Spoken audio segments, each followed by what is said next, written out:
The taxi driver has just rolled to a stop beneath the glow of streetlights above him.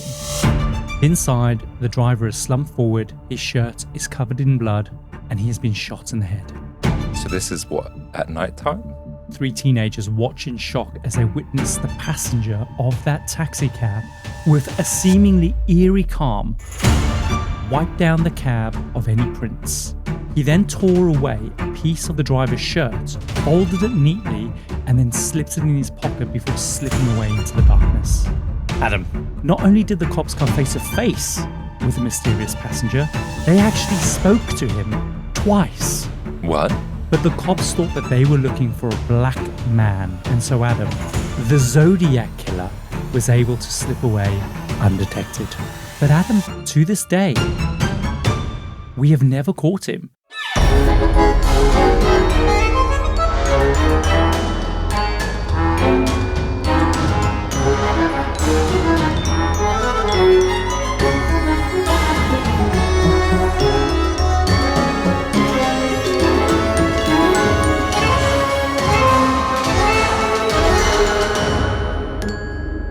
Welcome to The Compendium, an assembly of fascinating things. A weekly variety podcast that gives you just enough information to stand your ground at any social gathering. We explore stories from the darker corners of true crime, the hidden gems of history, and the jaw-dropping deeds of extraordinary people. I'm Kyle Risi, your ringmaster for this week's episode. And I'm Adam Cox, or otherwise known as Sam the security guard this week. Just Sam. Yep. No role, no The security guard.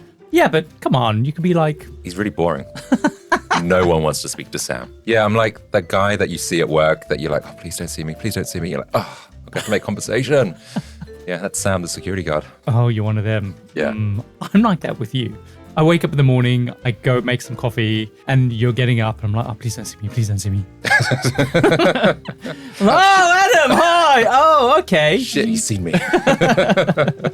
Guys, if you're new to the show and you want to support us, we'd really appreciate it. And the absolute best way that you can do so is by joining us on Patreon, because signing up is free and you'll get access to next week's episode a whole 7 days before anyone else. And did you know, Kyle, that for as little as $5 a month, you can become a fellow freak of the show, which will unlock our entire back catalogue of our classic episodes. To be fair, I did know that. I know, you set it up. Yeah, I did. I wrote this script, so I knew it. But let's be honest, Adam, because the real reason to sign up as a certified freak or as a big top tier member is that you get access to our exclusive compendium keychain. And as we always say every week, its sole purpose in this world is so that we can always be there. Dangling right near your crotch. Wow, that was a great bit of like radio voice you had going on there. Well, that's why I do a podcast. Just the way you said it. Pacing, it was perfect. Oh. Yeah, we want to be there by your crotch. Yeah. And lastly, guys, please follow us on your favorite app and leave us a review, because your support helps others find us and keeps these amazing stories coming. Adam, that is enough of the housekeeping, because today on The Compendium, we're diving into an assembly of lovers' lane terror, newspaper games, and a mystery that refuses to die. Oh, do you know what? I'm getting Monster of Florence vibes from that. Oh, really? Yeah, plugging in a little episode there. I like that. No. It's good, it's good. But yes, it's not too dissimilar. Adam, let me start with painting a picture for you. Go on. On the 11th of October, 1969, following the hot summer of that year, and a taxi driver has just rolled to a stop beneath the glow of streetlights above him. His engine is still ticking over, but inside, the driver is slumped forward, his shirt is covered in blood, and he has been shot in the head. So this is what, at night time? Yeah. Across the street, Adam, 3 teenagers watch in shock as they witness the passenger of that taxi cab, with a seemingly eerie calm, wipe down the cab of any prints. He then tore away a piece of the driver's shirt, folded it neatly, and then slipped it in his pocket before slipping away into the darkness. Wow. The 3 teens, of course, they immediately called the cops. It felt like, of course, that it would only be a matter of minutes before the police closed in on this mysterious passenger.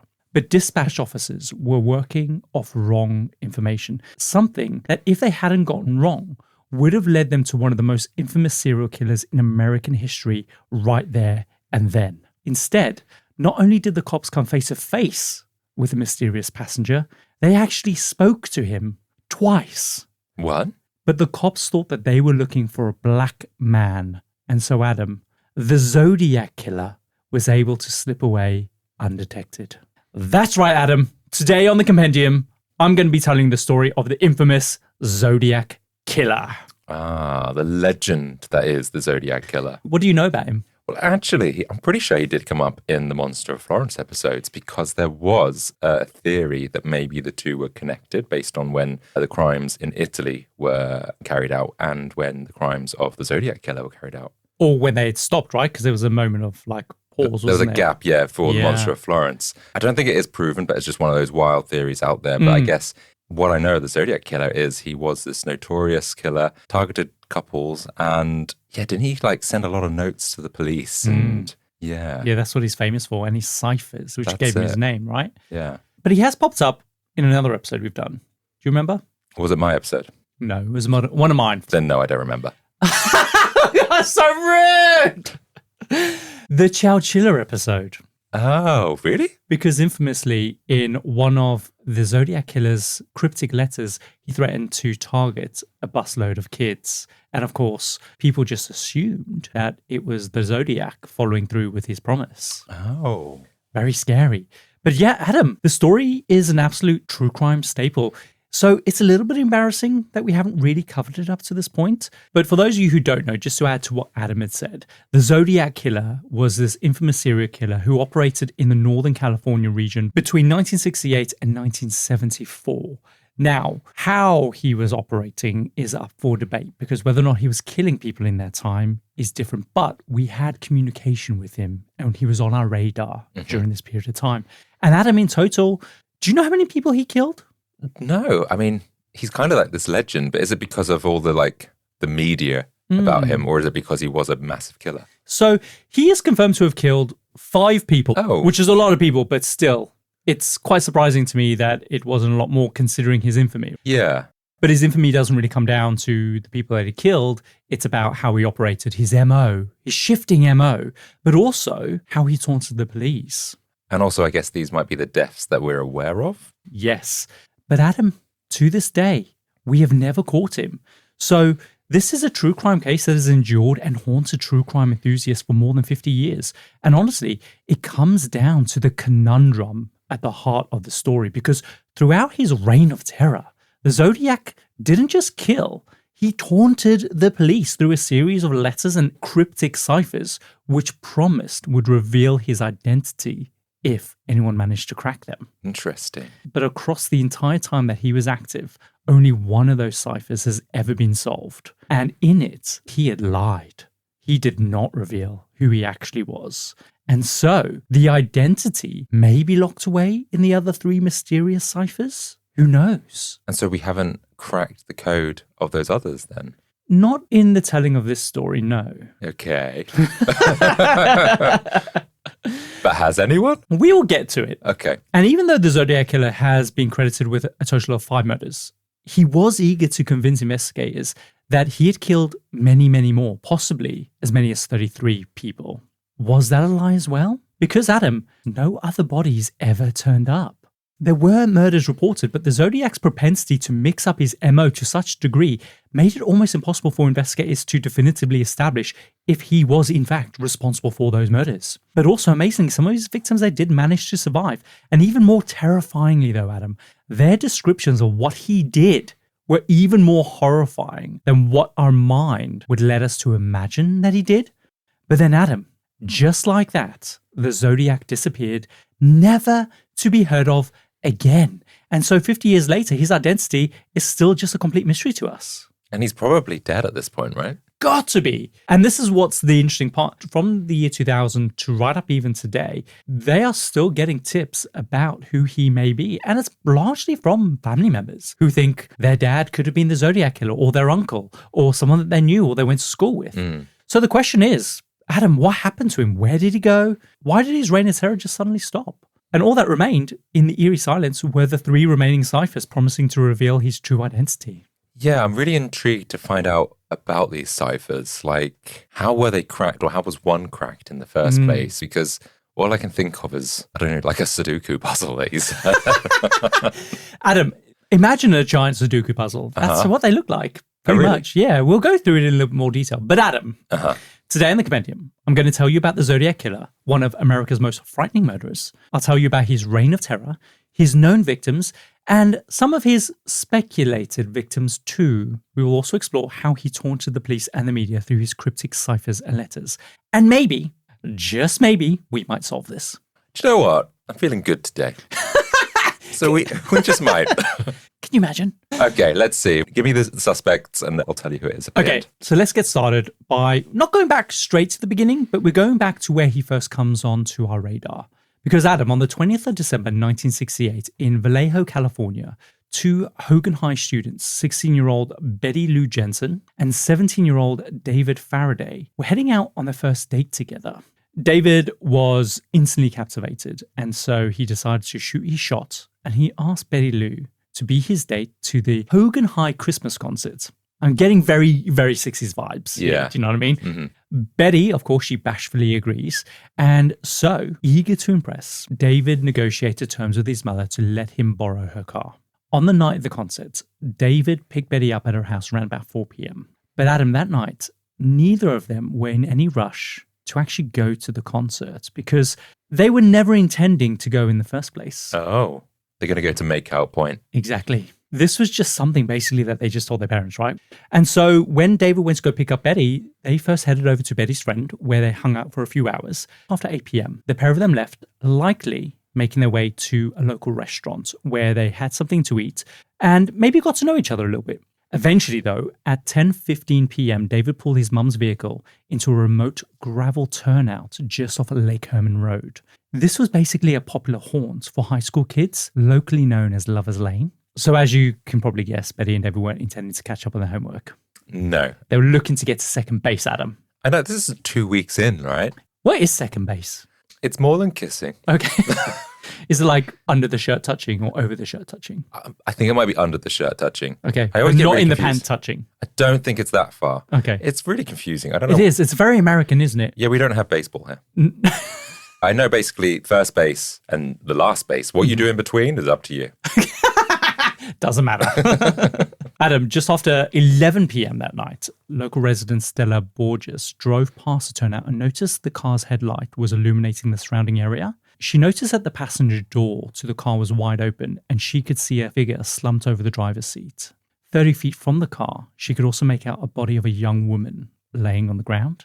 Of course, for Stella, instinct kicks in at that moment and Stella sped off to alert somebody. Eventually, she sees a patrol car and began flashing her headlights and blasting her horn. And a few minutes later, Captain Daniel Pitter arrived at the scene. And Adam, it was confirmed that both Betty and David had been murdered. That is quite a violent death, I'm guessing. Yeah, Adam. It is horrific. Immediately, of course, an investigation got underway. More cops descended to the scene. Passerbys, obviously, they stopped to kind of see what was going on. And through the limited forensic capabilities available at the time, the cops eventually determined that another car had likely pulled in a few minutes after the couple had arrived and parked up right beside them. From the surrounding disturbances in the sand, they figured that the killer likely exited his car. He ordered Betty and David out. And then as David was halfway out of the car, the killer shot him in the head. And then did Betty try and make a run for it? Exactly. As Betty Lou ran for her life, the killer then delivered 5 shots into her back, which is where she then collapsed 30 feet from the car. It's grim, isn't it? Mm. Of course, the killing horrified the quiet town.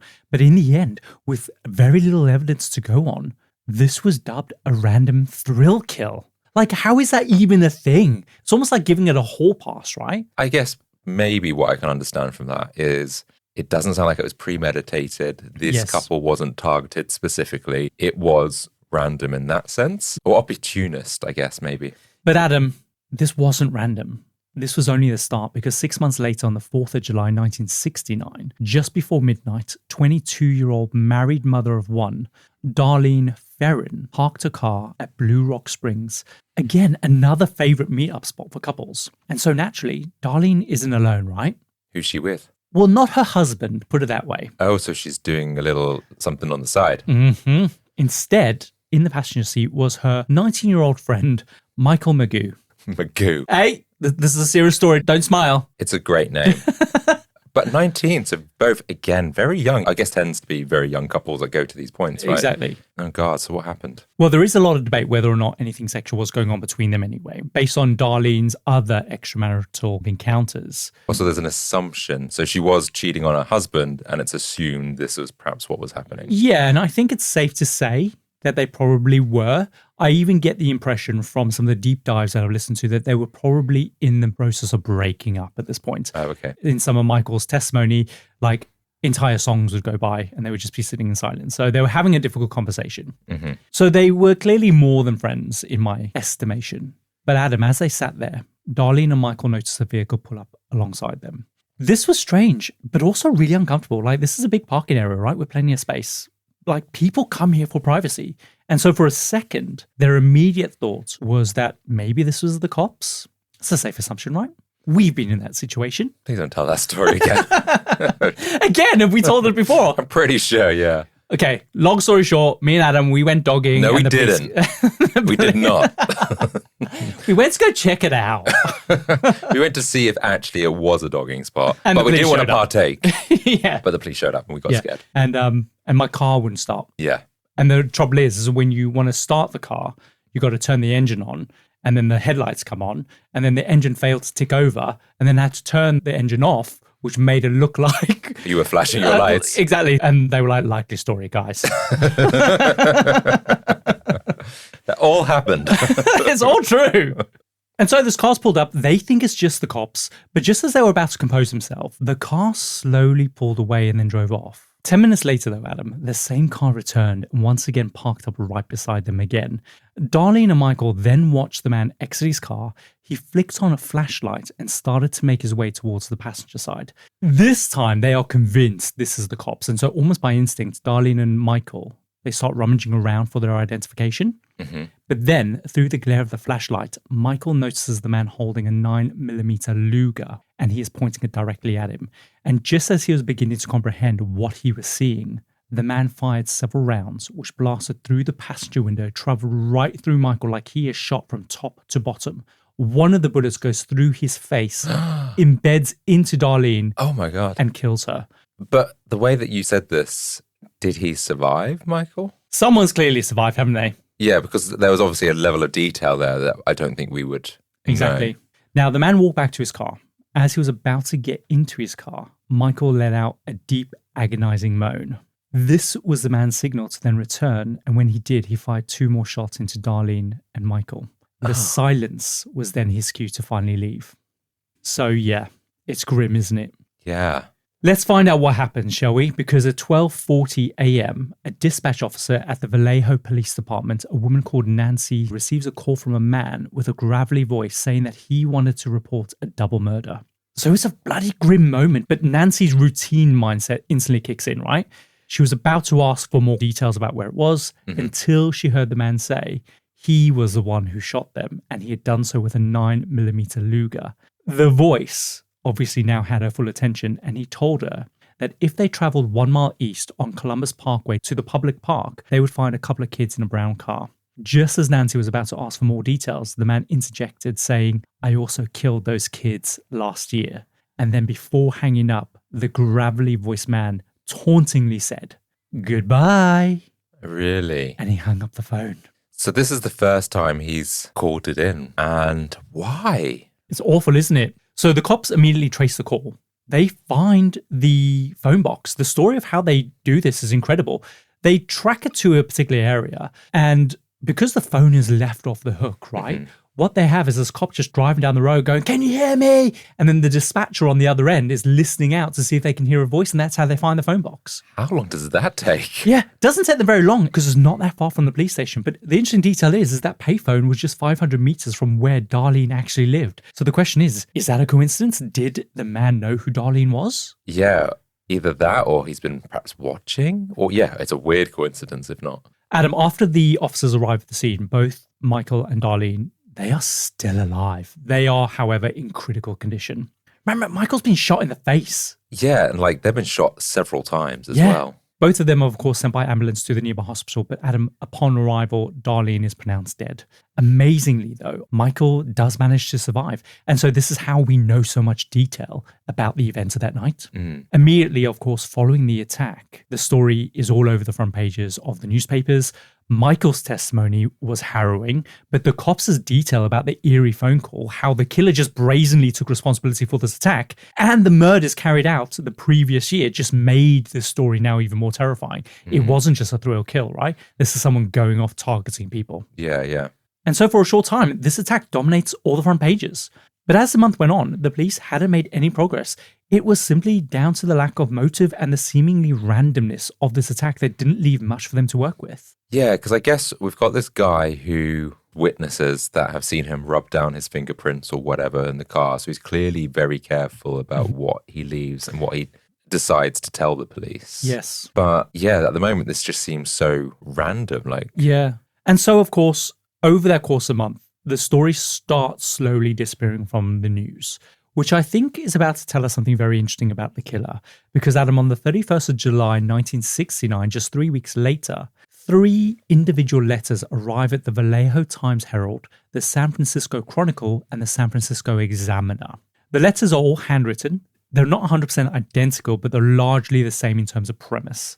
Notably, they are riddled with mistakes. Like, many of the words are written phonetically. So instead of spelling the word like front, F-R-O-N-T, he would spell it F-R-U-N-T. I see. And do we think that is someone who is poorly educated? Yeah. Or do we think that's just someone that's trying to throw people off the scent? It could be either one of those two things. I'm more inclined to think that he's maybe unintelligent rather than calculated. But in each one of the letters, the writer claimed responsibility for the attacks of Betty Lou, David, Darlene, and Michael. The letter sent to the San Francisco Chronicle specifically said, "Dear editor, this is the murderer.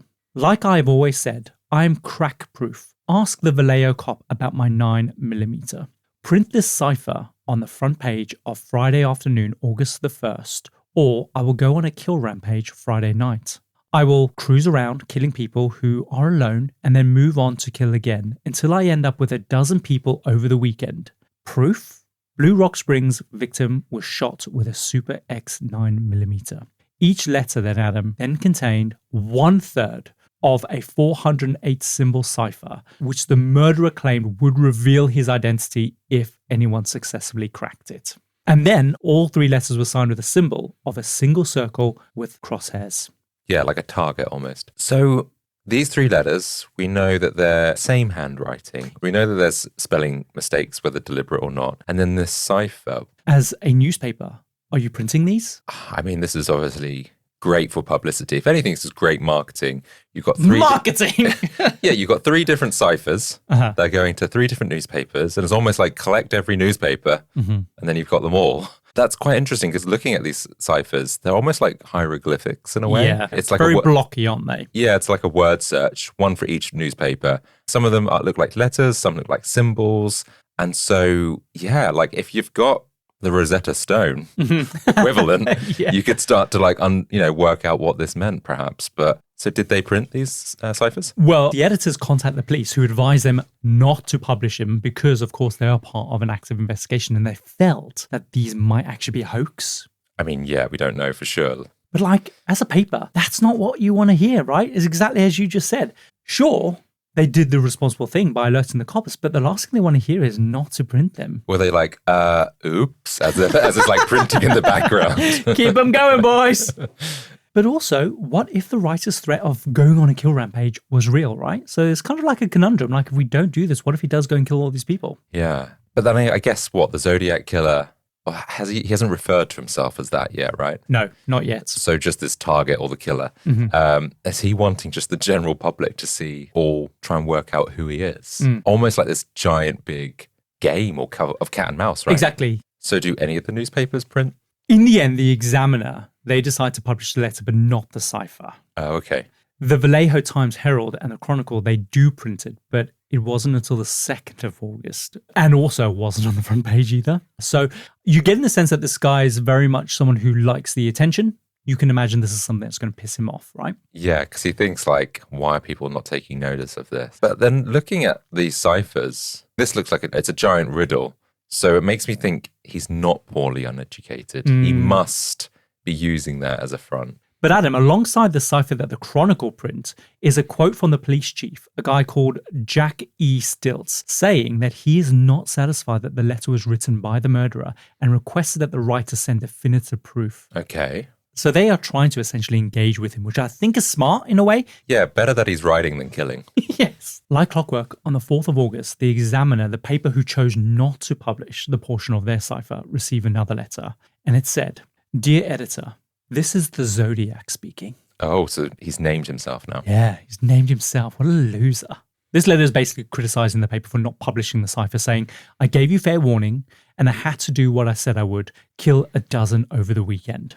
But here's the thing, over that weekend, there were no additional murders reported. Like the way that this guy was going around killing people, someone would have reported that, right? If he was using the same MO. Yes, and in like probably a very similar area that would not gotten unnoticed. So was this a hoax? That's the question. Either way, this detail only added to the notoriety of these letters. The letter did also address Police Chief Jackie Stilts' call for kind of proof, and it described basically more details of the killings that weren't made public at the time, including how he shot David as he walked towards him from the driver's side, but also how he shot Betty Lou as she was running away. And so after receiving the letter, the same day, the Examiner decided to publish their portion of the cipher. And so now all 3 portions of the cipher are out there in the public domain. Which, Adam, brings us to the 8th of August, 1969, 4 days later. Because at 6:35 p.m. that day, the Vallejo Police Department received a phone call from a Donald and Betty Harden telling them that they had managed to crack the 408 symbol cryptogram. Oh, wow. Impressive. Yeah, so just 4 days later. They said that they cracked it using frequency analysis and pattern recognition. Huh? Yeah, so they're plugging away at it. Donald, he's a smart guy. He's a history teacher. He's got like a childhood interest in code breaking. From what I've read in some sources, it's Betty who's really instrumental, though, in cracking this as well. So I'm not quite sure. But either way, they both kind of banded together to crack the cipher. And they say that when they first saw the cipher, they suspected that the writer had used what they call homophonic substitution.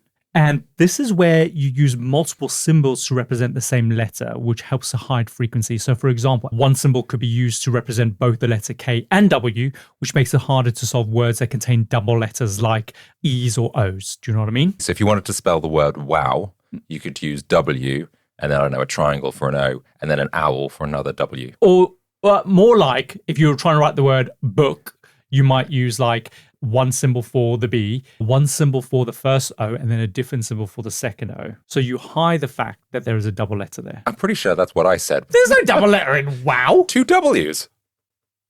Oh, yeah. Oh, my God. Thanks for mansplaining that to me. Wow, I'm just addicted to humiliating myself. Anyway, so they've used this harmonic kind of substitution. And so with that in mind, Donald and Betty were able to kind of devise a strategy around this. Basically, once they cracked the opening line, which is the words, "I like killing," they said that all the other pieces started falling into place. They then tested guesses like kill, people, and forest, like things that you would expect maybe a killer to write. The hardest part, they say, was how bad the Zodiac spelling was. So I find that really interesting and very smart that he also reflected his bad spelling into the cipher. Oh. Which makes you think his spelling was genuinely bad. No, I think it's just keeping it all linked. It makes that puzzle a lot harder to solve. It does, yes. And so as they understood that he had a propensity to spell phonetically, cracking the code just became easier. And eventually they cracked it. It said, "I like killing people because it's so much fun. It is more fun than killing wild game in the forest because man is the most dangerous animal of all. To kill something gives me the most thrilling experience. It is even better than getting your rocks off with a girl." Very 1960s language, right? The best part of all is that when I die, I will be reborn in paradise. Those I've killed will become my slaves. Wow. He says, "I will not give my name because you will try to slow down or stop my collecting of slaves for my afterlife." And then there's 18 random letters in the cipher that are just gibberish. They don't make any words whatsoever, which is thought to deliberately make it harder to try and solve the actual cipher itself. And so Adam, Donald, and Betty, they did it. But the Zodiac did not reveal who he actually was when he said that he would. So, yeah. I mean, I'd be very surprised if a killer would ever put their name out there like that. This murderer has zero integrity as a bad guy. Zero integrity. This is what we should be annoyed about. Yes. So following this, several weeks go by when on the 27th of September, Brian Hartnell and his girlfriend Cecilia Shepherd, they are both students at Pacific Union College, and they're out basically having a picnic on a small island on Lake Berryessa. While they're cuddling on a blanket, they are approached by a man wearing a black executioner's hood with a white circle with a cross symbol through it on his bib. Over the hood's eyes, the wearer was wearing a pair of clip-on sunglasses to disguise his eyes. He was also dressed in dark clothing, and Brian and Cecilia described him as being maybe 5'8" to 6 foot tall, maybe around about 250 pounds. They said he was stocky, but he wasn't fat. And they estimated, based on what they could tell of how he moved and how he held himself, that maybe he was between the ages of 25 and 35. Okay, so quite young. Yeah. They said, though, that through the rim of his hood, they could tell that his hair was brown and shaggy, but also greasy.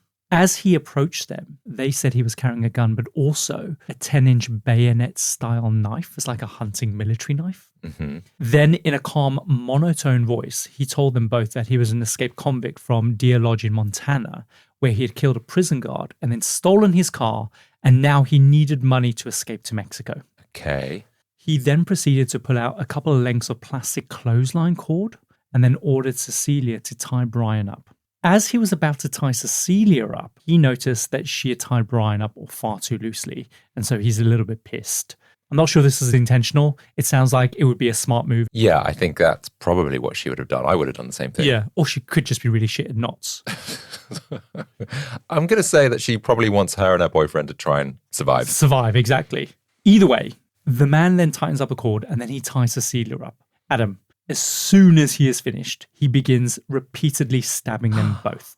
In total, he stabs Brian 6 times in the back. He punches his lungs, slashes his diaphragm. He stabs Cecilia 10 times, 5 in the front, 5 in the back, again puncturing her chest, her abdomen, and also her diaphragm as well, completely severing it.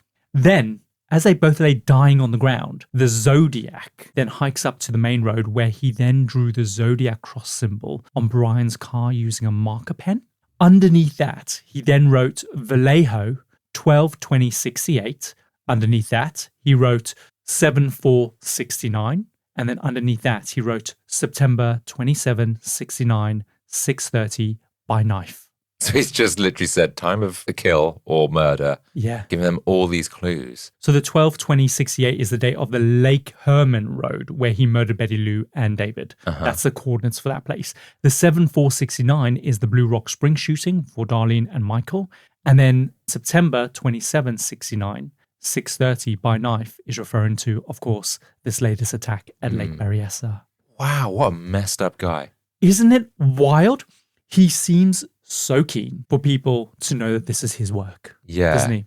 But also tells us something interesting, that there was a randomness in this attack. He didn't write down the coordinates for the Lake Berryessa attack. So it's like that he didn't know it, and tells us that he went hunting for a couple, not deliberately coming there to find a couple. Otherwise, he would have looked up the coordinates and maybe written them down there. He was obviously cruising around trying to find someone. Yeah, that would make sense. And I'm trying to think of what is this guy? Because he's got a knife. You mentioned, what kind of knife did you call it? A bayonet. Almost for hunting, right? Hunting, but also in the military, you sometimes pop it onto the end of your rifle or whatever, and you can use it to kind of stab people. But then you did say, he enjoys this far more than killing animals, which he could have just been a line. But is it actually that he could have killed animals in his career or whatever? Yeah. Oh, that's very good, Adam. And then he's wearing, obviously, a very custom-made cloak. It's just an executioner's hood. Executioner's hood, okay. Yeah. But you said he's got like the mark on him. It's got like a bib, it hangs down. Imagine just getting a giant pillowcase, putting it over your head, and then cutting out the edges so it flaps down like a bib. Oh, I thought he had some kind of custom gown that he made. No gown, just the hood. Right. Yeah. Doesn't really top off that look, does it? No. I thought like he's, got a dab hand at a needle and thread maybe. But how do we know he was dressed like that? Clearly someone survives, right? Well, that's what I'm hoping. Yeah. So a little while later at 7:40 p.m., the Napa County Sheriff's Office get a phone call from a payphone. Again, it is the Zodiac calling to report the attack. The cops, again, they managed to trace the call to a payphone at a car wash on Main Street. This, Adam, is just a few blocks away from the police station that he rung up. And yet the attack took place 27 miles away. So he traveled quite some time before calling it in, but also then calling it in brazenly close to this police station. Like, what's this? Yeah, it's so weird, isn't it? Like I don't know, is he that smart that he's so ahead of like protecting himself? I don't know. Adam, when the cops finally get to the payphone, they find the receiver again still off the hook. And it's because, again, he wanted the cops to trace their phone call. That's how you get them to do it, right? Incredibly, though, the cops, they managed to lift a palm print off of the receiver. And Adam, to this day, they've never been able to successfully match that to any suspect. Do you think he is a police person? Why do you say that? Because he can destroy the evidence. Well, that's one thing. He just seems quite ahead or know what maybe the police are going to do if he knows that they're going to trace his call. I feel like it's someone that knows criminology semi-well, at least. Yeah, the reality is we don't know. But from all the suspects that I've seen, I don't think I've ever seen that really thrown around that it could be a police officer. But it makes sense from what you've said. The amazing thing is that immediately following this attack against Brian and Cecilia, a man and a son were actually out fishing on the lake and they actually heard Cecilia's screams. They, of course, went to investigate. They find both Brian and Cecilia, and they then just basically dart off to call the Rangers. It's really sad because they're driving by in their boat. They see them. Brian is like trying to call for them, and the guy just drives straight past them. And Brian's like, that's all the energy I had to scream for someone.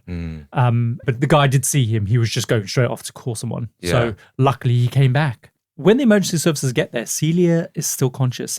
In fact, she's in a state where she's able to actually give the cops a very clear description of the killer, telling them about the hood, the glasses, the bib, and how basically he told them that he had escaped from a prison. Both Brian and Cecilia are taken to hospital in Napa Valley, but Adam, soon after arriving, Celia falls into a coma and sadly 2 days later she dies. Brian, however, he does survive and again was able to corroborate everything that Cecilia had told the cops. And of course, like the others, this story is all over the papers. But now that the attacks have shifted from being a series of random shootings to something quite honestly way more disturbing, especially since the last attack was carried out in broad daylight, right? But again, the cops, they try, they investigate, they collaborate with neighboring jurisdictions, but in the end, just like the others, there's no breakthroughs. So do we think like the killer, he's getting more brazen, right? Like he's pushing the boundaries. Veering out in the daytime. Yeah. So getting more confidence, more arrogance. He's obviously got a big ego. Oh yeah, for sure. But also notice something. His MO is so almost very different across his murders, right? Stabbing people, he's shooting them, he's using different weapons. I mean, the only thing that does add up is it is a kind of a thrill kill. He's doing it for fun. Oh yeah, I mean, the letters would absolutely tell us that, right? But I also think what's interesting is that it's not so much about the killing as much as it becomes about the attention that he gets for it. And it's almost as if the killing is required in order to get the attention. And if he could get the attention without the killing, I think that's what he would do. God, if they had Instagram back then. Yeah, he would have been fine. Yeah. Scratch that itch. Yeah. And so as you can imagine, the entire region is left in the state of panic and paralysis. This means that with no additional leads or clues, once again, the story starts to stagnate in the press. Well, it means he's probably going to kill again then. And Adam, that's exactly what he does. Shop the Sherwin-Williams Memorial Day sale and get 30% off paints and stains May 15th through the 28th. Whether you're refreshing your interior or exterior, we've got the colors to bring your vision to life. And with delivery, getting everything to your door is easier than ever. Shop online to have it delivered or visit your neighborhood Sherwin-Williams store. Click the banner to learn more. Retail sales only. Some exclusions apply. See store for details. Delivery available on qualifying orders. You're listening to this podcast, so I know you've got a curious mind. Here's a helpful fact you might not know yet. Drivers who switch and save with Progressive save over $900 on average. They make it super simple. Pop over to Progressive.com, answer some questions, and you'll get a quick quote with coverage options tailored to your choices. Plus, you'll see which discounts you may qualify for, like the online quote discount or savings for paying in full. In fact, 99% of Progressive Auto customers earn at least one discount. See if you could save when you switch to Progressive. You'll feel good about making a savvy choice. Visit Progressive.com and see if you can enjoy a little extra cash back. Progressive Casualty Insurance Company and Affiliates. National average 12-month savings of $946 by new customers surveyed who saved with Progressive between June 2024 and May 2025. Potential savings will vary. Because we're actually now at the point that we opened up the episode with. 2 weeks later, on the 11th of October 1969, around 9 p.m., a passenger got into Paul Stine's taxi at intersection on Mason and Greary Streets and asked Paul to take him to the corner of Washington and Maple Streets in Presidio Heights. Now, we don't know why, but Paul Stine ends up driving past the requested destination and onto Cherry Street. But as Paul pulled into Cherry Street, the passenger shot Paul in the head. Paul dies instantly. He slumped forward over the steering wheel and slowly his taxi rolled to a stop.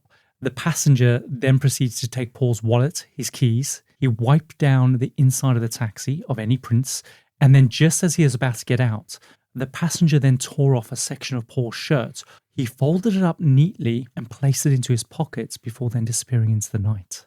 And so there was these kids that had witnessed this? Yes, that's right. These 3 teenagers were watching the entire thing unfold from their window. And is this the first time that he's taken a souvenir like this? Seems like it, right? Of course, those 3 kids, they immediately call the cops. When the call came in, there were already 2 cops stationed like 2 blocks away at him. And so Don Folk is the first to respond. As he's making his way to the scene, he sees a white man walking along the pavement before stepping into a stairway leading to the front yard of one of the homes. Don was told by the dispatcher to be on the lookout for a black man. And so he's like, oh, I'm not looking for that guy. We think it's a black man because they said it was a man in black? We don't actually have the original dispatch recording, so it's not clear where the mix-up occurred. But the reality is that if they had got their facts straight, this is the moment that they could have caught the suspect. And so from there, the cops work with the kids to come up with a composite sketch. Remember, at this point, they have no idea that this killing is the work of the Zodiac. They just think it's a random kind of like robbery. And again, it's because the MO just doesn't match what the Zodiac had done before, right? And so following this, on the 13th of October, the San Francisco Chronicle, they received a hand-delivered letter. And it said, Adam, again, this is the Zodiac speaking. I'm the murderer of the taxi driver over by Washington and Maple last night. To prove this, here is the bloodstained piece of his shirt. And sure enough, included in the letter was a piece of Paul's bloodied shirt. Wow, that is pretty gruesome. Yeah, so he took it basically for proof. He's just out for fame, isn't he? Notoriety, yeah. Yeah. It also said, I am the same man who did the people by the North Bay area, talking about Lake Berryessa, Brian and Cecilia. He says, the San Francisco police could have caught me last night if they had searched the park properly instead of holding road races with their motorcycles, seeing who could make the most noise. The car drivers should have just parked the car and sat there quietly waiting for me to come out of cover. He then says, school children make nice targets. I shall wipe out a school bus some morning, just shoot out the front tire and then pick the kiddies off as they come bouncing out. So this is the link to Chowchilla then? Yeah, that's it. So it's a scary premise that his next target is going to be kids. Yeah. So that letter gets printed. But then on the 8th of November, just a month after Paul's murder, the San Francisco Chronicle received another letter. This one is dubbed the dripping pen letter because it contains a sketch of a pen basically dripping with blood, alongside the line, sorry I haven't written, I just washed my pen. That's the best you can come up with? Yeah. Again, the letter said, this is the Zodiac speaking. I thought you would need a good laugh before you hear the bad news. You won't hear the news, though, for a while yet. Included with this letter, Adam, is another piece of Paul's shirt, but also another cipher, so our second one. This one is catalogued as the Z340 cipher on account of it having 340 letters. And the letter said, P.S. Could you print this new cipher on the front page? I get awfully lonely when I'm being ignored. So lonely, I could do my thing. So twisted. Underneath, he then signed it with his usual circle and crosshair symbol. And then the words December, July, August, September, October equals 7. Basically saying he has now killed 7 people. Is that right? Or is there some deaths that we don't know about yet? That's what he's saying. Yeah, it does not match up to the actual current death toll that we know is associated with him. But then, Adam, the next day on the 9th of November, the San Francisco Chronicle, they receive another letter. This one is the longest letter that he sends. And he says again, this is the Zodiac speaking. I've grown rather angry with the police for telling their lies about me. So I shall change the way of collecting slaves. I shall no longer announce to anyone when I commit my murders. They shall look like routine robberies, killings of anger, and a few fake accidents, etc. The police shall never catch me because I have been too clever for them. He says, I look like the description passed out only when I'm doing my thing. The rest of the time, I look entirely different. I shall not tell you what my disguise consists of when I kill. As of yet, I have left no fingerprints behind me, contrary to what police say. In my killings, I wear transparent fingertip guards. That's not a thing. All it is 2 coats of aeroplane cement coated on my fingertips, quite unnoticeable and very effective. What? I mean, that would sound quite clever, but one, does that even work? I guess it could work. I just don't think something like that existed, not from what I could find. What was if you use PVA glue? Does that stop your fingerprints? Maybe. Sure? So it's just a lot of rambling. But he says, 2 cops pulled a goof about 3 minutes after I left the cab. I was walking down the hill to the park when the cops pulled over and one of them called me over and asked if I'd saw anyone acting suspiciously or strange. And I said, yes. There was this man who was running by waving a gun, and the cops peeled rubber and went round the corner as I directed them, and I disappeared into the park 1.5 blocks away, never to be seen again. So he's hiding in plain sight. He's been watching the police, obviously, try and do their investigation. But why would the police not question him? He's around the area just to get, have you seen anything suspicious? I think it's because they were looking for a black guy again. It comes down to that. Yeah. But then where did that confusion come from? Who knows? It's got to come from the dispatcher. And it could have been also bias as well. But he does go on to say, this is where his threat comes in. He says, hey, pig, don't it rile you up to have your nose rubbed in your boo-boos? If you cops think I'm going to take a bus the way I stated, I was. You deserve to have holes in your heads. Take 1 bag of ammonium nitrate and fertilizer, 1 gallon of stove oil, dump a few bags of gravel on top, and set the shit off, and it will positively ventilate anything that should be in the way of its blast. The death machine is what he's referring to. This is the bomb that he's created, is already made. I would have sent you pictures, but you would only be nasty enough to trace them back to the developer and then to me. And then he basically lists just a bunch of components that he's used to make a bloody bomb. And so, Adam, this is a terrifying notion that he is going to kill a bunch of kids using basically a homemade bomb. So again, like this guy, he knows how to make a bomb. Well, he's saying that he does. Okay, so he's read a book, I guess, potentially. But either way, it is terrifying. And this becomes a national news story, which takes a long time to fade away. I guess the thing is, he's killed a bunch of people already. Why wouldn't people take this seriously? Exactly, yes. But Adam, thankfully, there's never been an attack on a school bus. It is all just bravado. But at the time, of course, the cops and the public, they don't know that to be true, right? And like I said, when the Chowchilla bus kidnapping case happened, a lot of people instantly just thought of the Zodiac. Yeah, I guess that was in the news at that time. People would link the story. And so, Adam, the entire country just has their asses clenched in this moment, waiting for what might come next. But Adam, a few days go by and the Oakland PD receive a phone call from someone claiming to be the Zodiac. The caller demanded that 2 prominent lawyers, either F. Lee Bailey or Melvin Belly, appear on a local television show called AM San Francisco. It's like a morning talk show hosted by a guy called Jim Dunbar. Again, his request for these 2 lawyers specifically tells us it's about gaining attention and notoriety because Effie Bailey is an attorney who actually represented Patty Hearst at her trial. Oh, right. So they're quite well-known lawyers there. Exactly, yeah. It was national news at the time. So having him involved, he knows this is only going to attract attention. Bailey will also later go on to represent O.J. Simpson at his trial, but of course, that hasn't happened yet. Melvin Belly, he is an attorney known as the King of Torts, mostly covering high-profile personal injury and civil rights kind of cases. So he's a real showman in court, so the media love reporting on him. Unfortunately, Bailey is not available to actually appear on the morning show. It's purely logistical. He's based in Boston or whatever. But Melvin Belly is available. And so a couple of days later, Jim Dunbar is live on air with Melvin. He asks viewers not to call in so they can keep the line open for the Zodiac. Eventually, Adam, someone calls in. This doesn't feel real. This feels like non-fiction. It's crazy, isn't it? So who calls in? It can't have been the Zodiac live on air. So someone calls in claiming to be the Zodiac. And over the course of 12 individual calls, because he keeps hanging up, he doesn't want the cops to trace the call, right? He basically engages with Jim and Melvin. It starts with Jim basically saying, who am I speaking to To which the man says, "This is the Zodiac speaking." And so Jim is like, is there something less menacing that I can call you? And so the Zodiac goes, "Yeah, sorry, just call me Sam." Right, really? The security guard. So yeah, he tells them that he has been suffering from these terrible headaches and this gross impulse to kill. And he says that the attacks were not about publicity, but were instead a call for help. So it's strange. It's very different to the reality of what we're seeing, right? Yeah. He said that he didn't want to give himself up in the usual sense because he knew that he would likely face the death penalty. He then says that he wanted Melvin to help facilitate a controlled surrender, but with conditions.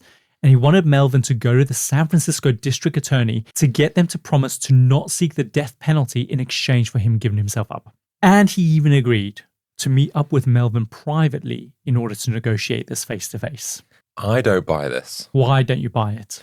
Number one, the police are not even close to catching him. Why would he want to give himself up? Maybe he thinks he's going to be caught eventually. But Adam, as you can imagine, though, this is terrifying to the public, right? Who have to hear this on live morning television. Has he got the deep, gravelly voice that we think he had? I tried to listen to it. It's very old footage. It's very difficult to hear anything. But he speaks very calmly. And it's a man. It's not a woman. It's a calm man. But basically it confirms that this is a man who's very sick, who has a compulsion to kill, which makes the outstanding threat to kill a bunch of kids even more real of a possibility. But do we buy that? Well, so following the show, Melvin rushes to the DA's office. They do come to some sort of arrangement that they want to negotiate with the Zodiac, but by the time it comes to meet up with Sam, he never reaches out to make those arrangements on where to meet and how to meet. Which makes me think he was just doing this phone call again for this notoriety. Adam, Sam was a hoax caller. Yeah. I didn't think that he would want to ever give his real voice. I just feel like he's smarter than that. But he did ask for those two lawyers to be on the show, so that was the Zodiac. What? First of all, the cops eventually traced a call to a guy called Eric Wheel, right? He's a patient at the Napa State Mental Hospital. Okay. So the caller wasn't the Zodiac, but we do know that the Zodiac had called the police station requesting the lawyers appear. But we don't even know if the Zodiac ever intended to call, or maybe he did try to call, but he couldn't get through because Sam was hogging the phone line. Or did he ask Sam to call? It feels like something the Joker would do at Batman. Oh, do you reckon? Yeah. Interesting. Either way, it could have been a vital opportunity to catch him if he had actually got on air. But what is terrifying is that while I'm telling a very condensed chronology of the story, Adam, there's a hell of a lot of time between where there is just silence and no new murders and then him contacting the cops. Like a lot of the people telling the story, like say, like he killed someone and then he wrote a letter, then he either killed another person, then he wrote another letter, then he called the cops. There are months and months in between, sometimes even years in separation. Really? Years? Yes. And that's what a lot of people don't realize about the story. When they talk about, well, what did it feel like experiencing the Zodiac at that time? They're like, well, do you know what? The letters were so far and few between.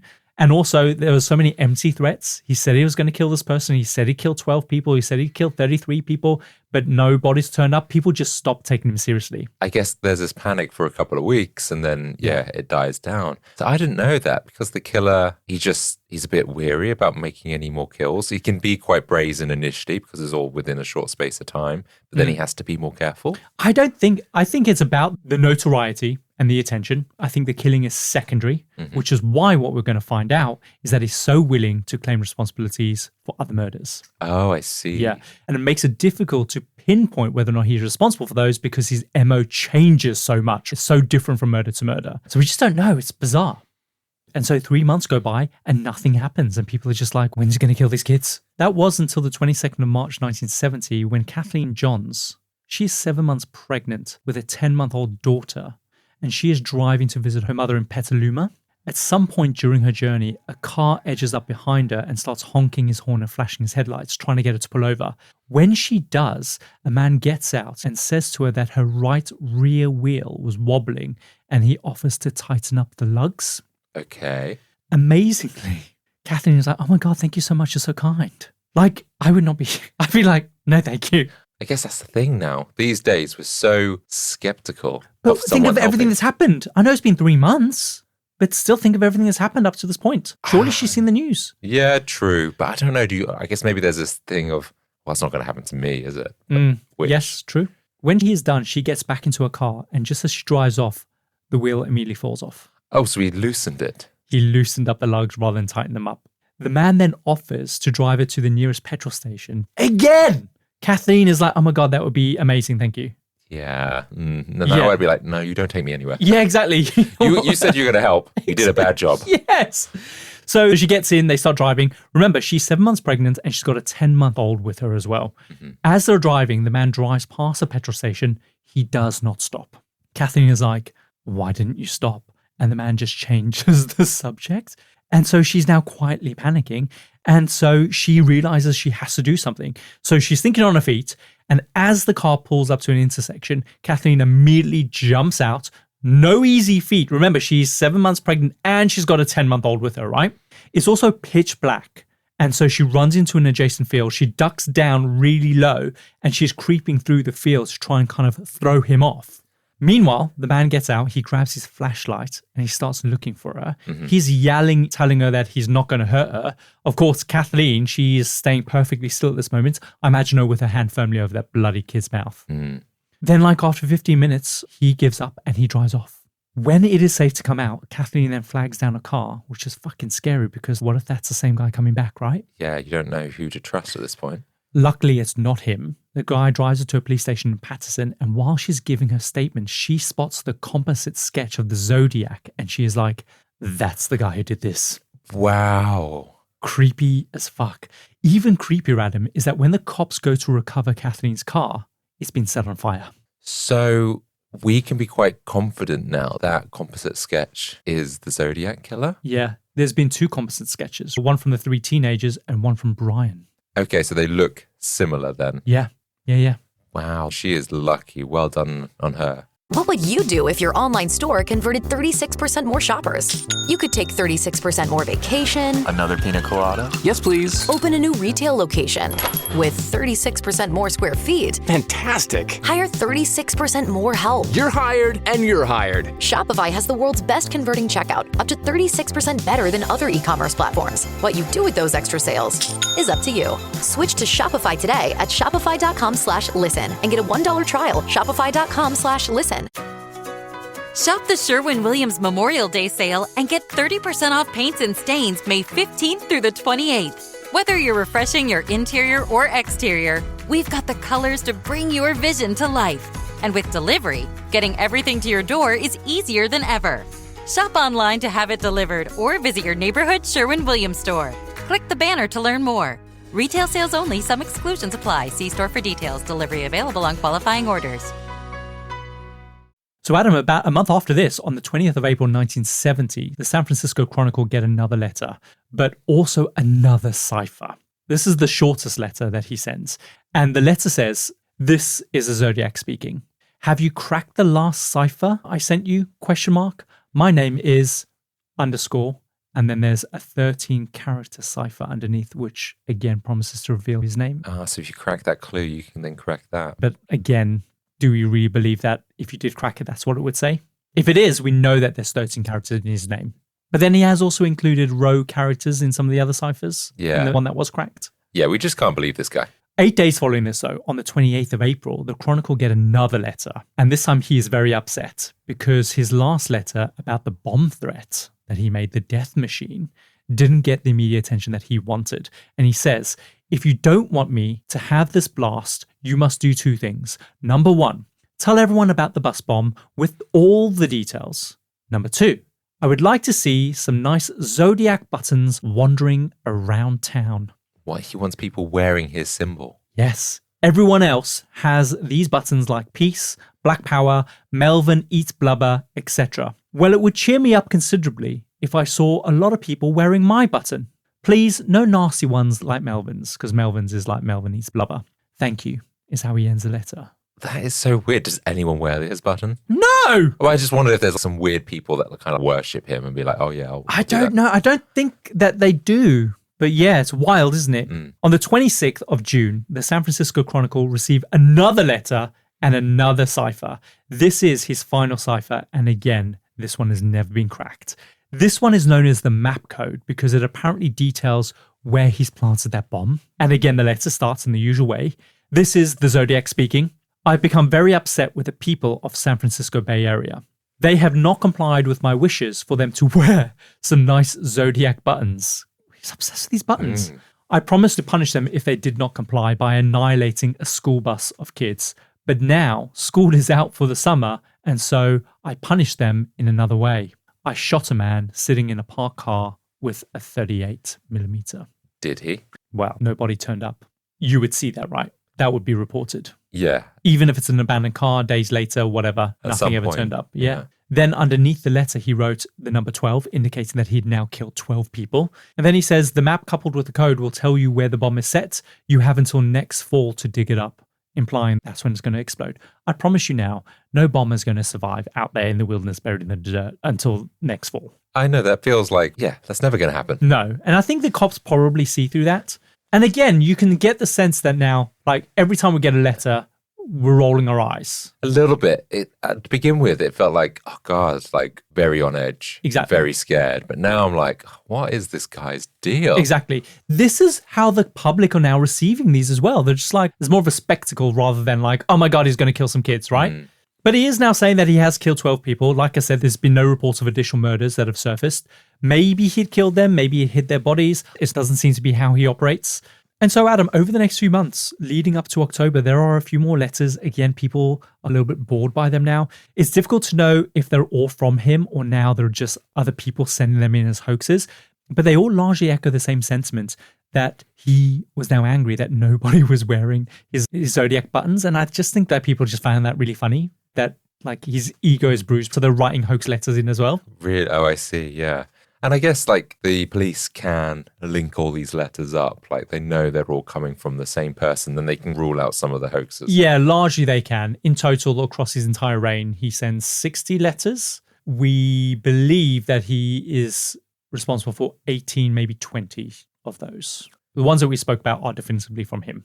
Yeah, that's a lot of communication, isn't it, actually, even if it's just 18. Yeah, and over a long period of time as well. And so you can understand, again, in the telling of the story, a lot of people just focus on the ciphers and a couple of the letters. But when you've got so many, people are just like, oh, another letter. Yeah. But in one of the letters, he does talk about how his ride with Kathleen was interesting. And so he claims the responsibility for that one. But he doesn't really provide concrete evidence, like details that weren't released to the public. So there is a question whether or not that was the Zodiac and maybe Kathleen got it wrong. Then on the 27th of October, 1970, Paul Avery, he is the San Francisco Chronicle reporter that had been covering the Zodiac story. Adam, he receives a Halloween card directly to his house from the Zodiac, and all it says is, peekaboo, you are doomed. Scary, huh? But he's reporting on the Zodiac. Yeah. If anything, he's helping to keep Yeah, it. exactly. Come on. Like he's like a fan almost. So Paul publishes the letter, which sparks like a member of the public to send in an anonymous letter saying that they think that there are some odd similarities between the Zodiac's killings and a murder of a woman called Sherry Jo Bates 4 years earlier in 1966, 400 miles away in Riverside. And that's before his first known killing. Yes, predates the Zodiac. The question is, why did he not admit to this murder when he was so keen to claim responsibility for the others? So at the time, Sherry was 18 years old. She's a student at Riverside, and she was spending the evening at the campus library. At 10:30 that evening, on her way home, neighbors reported hearing a scream, and then the next morning, her body is found between two abandoned buildings. She, Adam, was basically beaten and then stabbed to death. It's horrific. Nearby, the cops find a Timex watch and that Sherry's car had been sabotaged because the distributor cap wires had been ripped out. Then, a month after the murder, a typewritten letter was sent to the Riverside police and the local press titled Confession, where the writer basically claims responsibility for the murder and even provided details of the crime scene that, again, were not made public at the time. In that letter, he warned that Sherry would not be the last. So could this be his first murder? Because 4 years later, the Zodiac was out killing people under the Zodiac moniker. Yeah, it's someone that has admitted to the killing and knew a lot that wasn't released. It's kind of that bit kind of matches. Yeah. But like you say, why would the Zodiac Killer not have brought this to people's attention afterwards unless there's a reason he didn't want that to be linked to him? The Timex watch that they found. Oh, the watch. That was my first thought, is the only reason he wouldn't want to be associated is because, he didn't want the connection. There's a reason for that, right? And maybe 4 years or however many years have passed, no one's linked him. And so now he feels more comfortable to admit to it. But here's a more outlandish theory. Maybe it's a branding thing. Bear with me. So there are no symbols or calling cards in connection with Sherry's murder, right? Mm-hmm. Maybe the Zodiac brand hadn't been established yet. His identity as the Zodiac is the name and the symbol of a very popular Swiss watch brand called Zodiac, and they even has the same symbol. Did he get the idea because he had to replace his lost Timex watch? He bought a nice Zodiac watch and he was like, that's a nice symbol. Let's use that as my branding. Oh, okay. Maybe. But for me, it still doesn't quite add up. I'm still not sure. I don't feel like we can be confident that this was No, it. we can't be. But I just think it's really interesting. He must have got his name from this watch brand. And his very next murder after that, if it was him, was under the Zodiac. So did he replace the watch? And it's like, I'm going to be the Zodiac. But whilst he was writing the letter, like, oh, this looks good. Yeah. Well, what am I going to call myself? I know. The Zodiac. I don't know. Yeah, it's a little bit outlandish, but that's my theory. And so, of course, once Paul creates this link between Sherry Bates' murders and the other Zodiac murders, this kind of kicks off a bit of a flurry of cops looking into past cold cases to see if they can link any other ones back to the Zodiac. They don't really find many, but a disappearance of a woman is reported, and when that is made public, with the insinuation that this might be the Zodiac, lo and behold, the Zodiac pops up and is like, that was me too. So she's missing. Is she ever found? She is not found, not until 1986. But at the time, she's not found. But I don't buy this one. And let me see what you think. So on the 6th of September 1970, so this is the current timeline that we're in, Donna Lass, a nurse from the Sahara Tahoe Hotel and Casino, she finishes her shift at 2 a.m. in the morning. So she's a nurse at a hotel. Weird. Is At a that a thing? casino. Maybe. Maybe people have, I don't know, too much to drink. Yeah, maybe. Later that day, Donna's boss and her landlord receive a phone call from a man saying that she had left town for a family emergency, and from there on, Donna was never seen again. So this is very different to how the Zodiac usually operates. We know that he has a propensity to change things up, but I feel like this is too different. For one, there is most definitely a cover-up element here in Donna's case, right? The killer calling the boss and the landlord saying that she's left town, right? The Zodiac never does this. He wants his victims' bodies to be found, which is why I don't think he's killed more than 5 people, with the exception of Sherry Bates. Yeah, he would be calling the police, not like their boss. He doesn't really care about that. Laying the body out in the street for people to find. Do you know what I mean? Now, I do need to mention when it comes to phone calls, the Zodiac has called people before. And I didn't mention this before, but after Darlene was murdered, remember, she was suspected of having an affair with Michael Magoo. Scott, that's her husband, and Scott's parents, they actually both received a phone call from what they think is maybe the Zodiac Killer after she was murdered, and then the caller hung up. So it was just a silent call. But I think that the circumstances here are different. Do you remember me saying that when the man approached Darlene's car, they initially thought that it was a cop, and so they were trying to get their ID out? The thinking is that when he murdered them, the Zodiac glanced Darlene's ID and then looks her up in the phone book. The Zodiac likely didn't know that Darlene was married because he likely didn't know her, right? He assumed that she was just another young girl with her boyfriend in a lover's lane. Yeah. So when he saw her ID, he probably just assumed Ferrin was her maiden name. And so he went and looked up Ferrin in the phone book. He came across 2. He called the first one. It was a man. He was like, the young guy, probably not. Hung up. Called the next one. A couple parents answered the phone. He was like, oh, that's her parents. And took like gratification in that. Okay. And then he hung up. And this is the only instance that we got that? Or? Yeah. Interesting, yeah. But I guess is that just speculation? It is speculation. A lot of it is, right? And so calling Donna's boss and a landlord, to me, this is information you already know if you know the person. Do you know what I mean? The caller said that she had skipped town, and that's what you do when you want to buy yourself some more time or to cover something up. So I think whoever killed Donna was counting their lucky stars that the Zodiac was more than happy to take responsibility for that murder. Yeah, because it takes the heat off them, right? Because for me, to call someone's boss or family member or whatever is a sign that you probably know the victim. So yeah, it feels like a very different sort of scenario and motive there. But following this, the cops, they get hold of a cold case from 1963, and to them, they are sure this one was the Zodiac. Again, another couple of high school seniors named Robert Domingo and his fiancée Linda Edwards, they were basically shot dead on a beach after skipping school for the day in a very eerily similar fashion to what happened at Lake Berryessa. At the scene, the cops find evidence that they had been tied up. They think that they might have successfully escaped, only for the killer to then shoot them repeatedly with a .22 caliber weapon. But this is where the MO deviates, because the killer then tried to conceal their bodies by putting them into a beach shack and then unsuccessfully burning that thing down. Oh, so he tried to burn it down to destroy the evidence, I guess? Yes. This potential link is very widely publicized, and yet the Zodiac never writes in to claim this one. And yet, it is the one that seems the most similar to what happened at Berryessa attack, right? Or is that because he might have left a clue or something like that he doesn't want to be associated? It feels like he does this when he knows he's quite confident that he's got away with it, but when he perhaps maybe there's an air of doubt. That does make sense to me. I also keep going back to the branding thing. Maybe it was like, oh, I did this not under the Zodiac brand, but I don't know. Who knows? Here's the other thing. This potential link surfaces during a period of about 3 years where the Zodiac Killer seems to have just vanished. There's no new letters, there's no murders, there's just pure silence. And yet... he doesn't write in. And so, like, where is he? What is he doing? Is he traveling? Is he laying low? Is he out of the country? Yeah, it doesn't sound like the police are close to catching him. So why... yeah, I feel like you'd lay low if you felt like they were onto you. Yeah, it's so bizarre. Now, don't get me wrong. There were some letters during this period, but the cops almost certainly think that they were hoax letters. But the silence does eventually break, because on the 29th of January 1974, so this is over 3 years later, the San Francisco Chronicle received what is considered to be his final letter, and it's dubbed the Exorcist letter. Okay. He writes, "I saw and think The Exorcist was the best satirical comedy I've ever seen." I mean, at that point in time, it was pretty horrendous. People were like running, screaming from the theater. So for him to say that. Yeah, exactly. Signed, yours truly.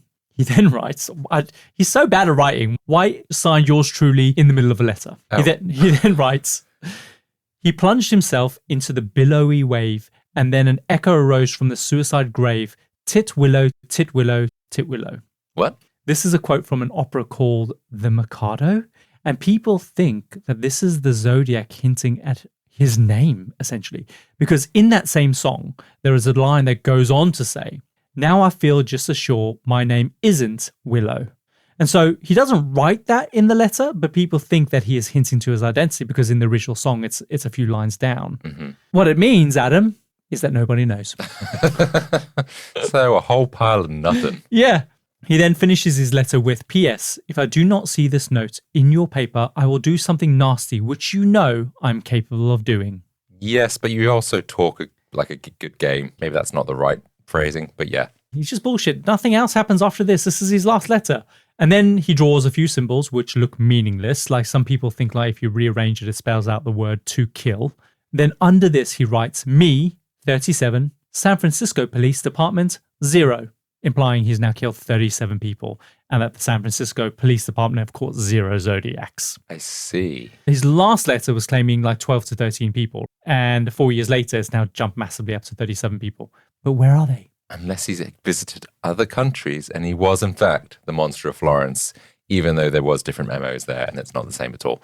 But he does have a propensity to change up his MO.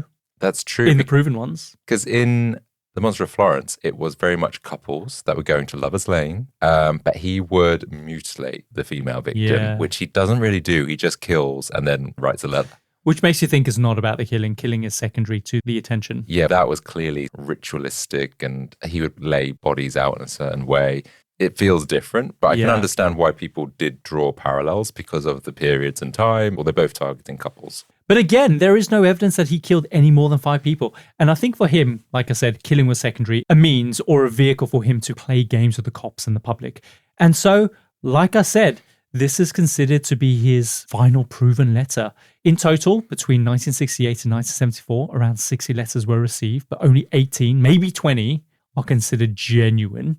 And of course, the 4 infamous ciphers. And at this point, only one of those ciphers has been solved, which promised to reveal his identity, and it didn't. And so the Zodiac just faded away for the final time. His entire reign was just a wave of popping up, antagonizing the cops, fading away again, and then repeating that cycle again and again, which I think is an important element in the story, especially how it's viewed by the people towards the end. All of the retellings of the story are fairly concentrated. where people jump from one event to the letter to a murder to the next, etc. But living through the Zodiac's reign was very different to the recounting of it. Mm-hmm.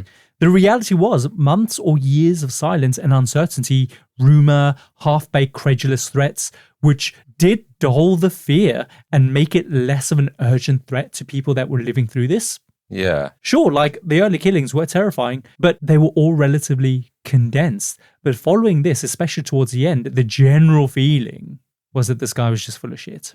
People probably just stopped taking him seriously. I think this is something he possibly picked up on as well. And as a result, he just decided, I'm just going to fade away permanently. If he can't get in the news anymore, then, or he's not getting the same thrill, clearly, from... And not willing to actually kill anyone. Yeah, then he's retired, essentially. Did the police ever arrest anyone? It doesn't feel like we've got any names at the moment.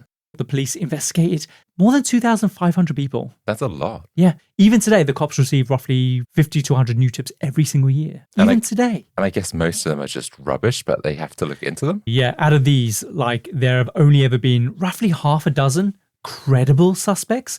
Everyone else is effectively been ruled out. The cops' prime suspect, in fact, the only person ever to be officially named is a guy called Arthur Lee Allen. And the evidence against him is and has always been purely circumstantial, and even then has been largely debated. But the interesting thing is that Arthur Lee Allen has actually been on the cops' radar ever since the first murders of Betty Lou and David Faraday, the first ones they suspected him. Really? And can they link him to all of the murders then? Or they can't, but they do have reason to believe that he may be the Zodiac. For a start, Arthur was a former elementary school teacher.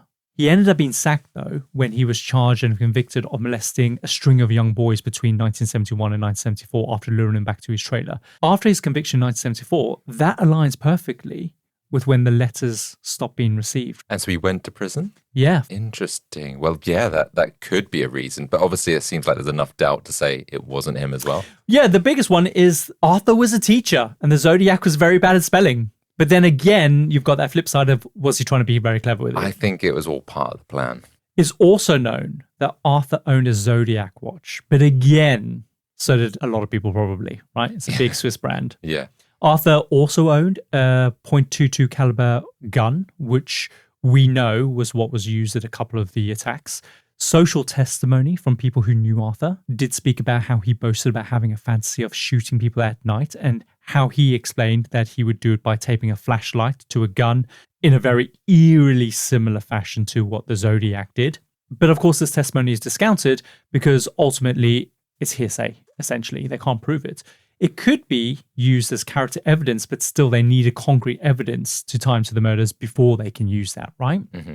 Ryan Hartnell, one of the Lake Berryessa victims, he also says that Arthur's voice and appearance was actually very similar to what he remembered. Really? Yes. Did he have slightly greasy hair? Well, that's the thing. He didn't have any hair.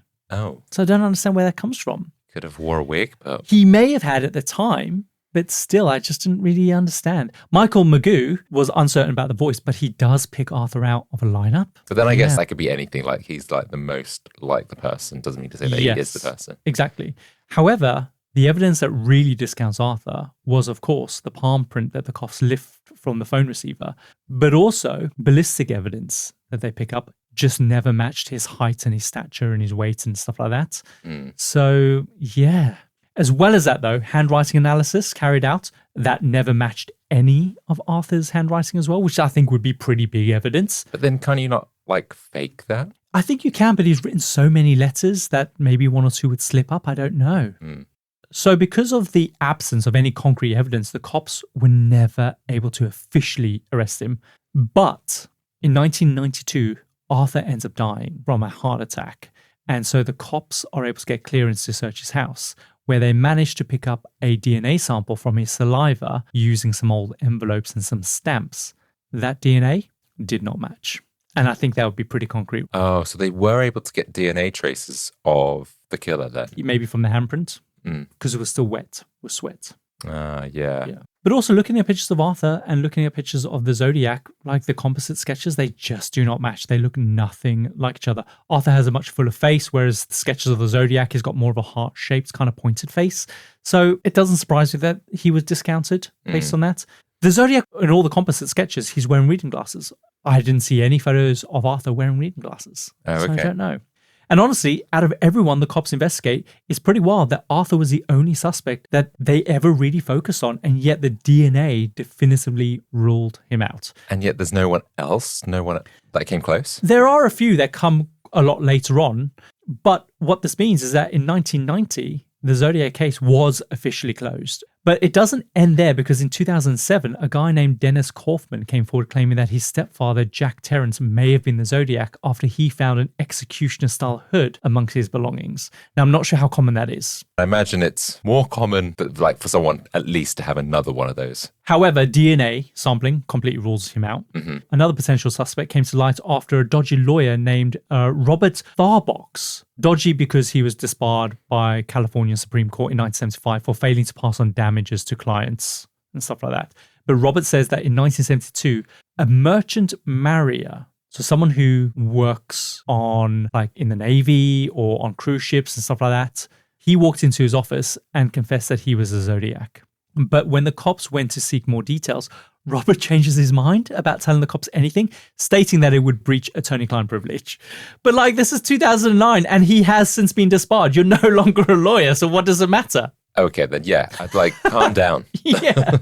Apparently, the only reason why he says he came forward, though, was because the cops were too transfixed on Arthur Lee Allen being their suspect. And he says that he was trying to help the cops think a bit broader, which is also bullshit, because this is 2009. The cops accepted Arthur wasn't the Zodiac back in 1992 when his DNA ruled him out. So I don't buy that. I don't buy that theory. And if the case is closed, then why is he trying to like bring it up again? I don't know. Exactly. I don't know. Another later potential interesting suspect comes to light in 2014 when a man named Randy Kennedy says that in 2001, his best friend Joseph Myers confesses on his deathbed that he was a Zodiac killer. Now, the police do not take this seriously one bit, and I'm not sure why, because I think it's worth a closer look. Randy says that Joseph went to the same school that Betty and David went to. Okay, so he's local. Yes. He also allegedly worked at the same restaurant that Darlene Ferrin worked at, and he also owned the same type of boots that matched the footprints that they found at the Lake Berryessa attacks. Wow, to go back that far to say, yeah, he was wearing those type of boots back in the 70s or whatever. Yeah. Randy also says that during that period between 1971 and 1973, when the Zodiac went through his longest stretch of silence, Joseph was stationed overseas with the military. Interesting. Randy also says Joseph deliberately targeted young couples because he himself was dealing with a breakup and so was like looking for revenge. But is that just, I don't know what the word is. What do they use this in court? Is it like conjecture? It's hearsay. Hearsay, yeah. It's just him putting maybe two and two together based on this supposed confession. Yeah, maybe it's because they can't use it in court, but surely they can go and see if there's anything. It's a lead, right? That they can go and see if they can find anything concrete. Sure, dig it up. But yeah, just based on Randy's account, I don't know. But that's interesting about him being in the military. So that would show he knew how to kill. He might have used knives before. Maybe he had killed 37 people or whatever the number was, but it was during, I don't know, a war or whatever battle. Another country, another jurisdiction. Yeah, possibly. This is why a lot of people maybe link people like the Monster of Florence, because there was that silence, right? So who knows? But Adam, the case remains unsolved, and it seems like the only hope of finding who the Zodiac is lies hidden within the 3 unsolved ciphers, where maybe he wasn't lying about his true identity. So is anyone still looking at this? So as you can imagine, Adam, how exciting it was when in 2020, 51 years after it was first sent, a team of 3 international mathematicians and software developers managed to crack the Z340 cipher. I reckon if they left it just a couple of years, ChatGPT could have done it. That's what I was thinking. Like, why is AI not doing this? So if you remember, that was the cipher that was sent after the infamous AM San Francisco TV show that he was on. Do you want to hear what it said? Go on. It said, "I hope you are having lots of fun trying to catch me. That wasn't me on the TV show, which brings up another point about me. I am not afraid of the gas chamber because it will send me to paradise all the sooner, because I now have enough slaves to work for me where everyone else has nothing." So that's him basically saying I'm done with the killing? Well, I mean, this is his second cipher that he sent 2 more after that. And did he kill after that? No, he didn't. Well, but yet he wasn't. He says he's got enough slaves. So yeah. It's almost, I'm done, but I'm going to carry on taunting you. Yeah, it's a very good point. Maybe he was done killing. That was him saying that he was done. But then he continued to mop up all the other reports that came forward. That's some true. Pop up in the press. So who knows? But maybe he was done with the killing. But Adam, again in it, he did not reveal who he was. And so the only other cipher that could potentially reveal who he is, where he literally says, my name is, and then there's the cipher. The other one, of course, we know is the map one, where it's just where he's buried a bomb, which I think is bullshit. But has anyone cracked those? No, those two are still out there. And it's difficult because they're much shorter and there's a lot less clues to go on, right? Because they're using the other letters around it to devise and deduct what the solution is. And I guess they're way more difficult. Yeah, and Adam, that is the story of the Zodiac Killer. Well, do you know what? I thought we were going to crack it, and I have no idea. It's just quite a bit of a jumble, isn't it? It is, especially towards the end when you got this theory, but then that didn't pan out. I reckon let's just flip a coin and we'll decide it right here now. I think Joseph is a good one that we should investigate because I think it's likely that it could have been him. Like, he seems to have a connection there. At least they should look into it and properly rule him out. Yeah, I guess they could open the case, but what's the likelihood of solving it now? Anyway, I don't have a member shout out for today because I wasn't prepared. Bad Kyle. Bad Kyle. But fancy running the outro for this week? Let's do it. And so that brings us to the end of another fascinating foray into the compendium, an assembly of fascinating things. And if today's episode has sparked your curiosity, then please do us a favor and follow us on your favorite podcast app. It truly makes a world of difference and helps more people discover the show. And for our dedicated freaks out there, don't forget that next week's episode is already waiting for you on our Patreon. And as always, it's completely free to access. And if you want even more, then you can join our Certified Freaks tier to unlock the entire archive. You get to delve into some exclusive content and get a sneak peek at what's coming next. We drop new episodes every Tuesday, and until then, remember, sometimes the most frightening thing left behind is not a body, but a question. See you next time. See ya.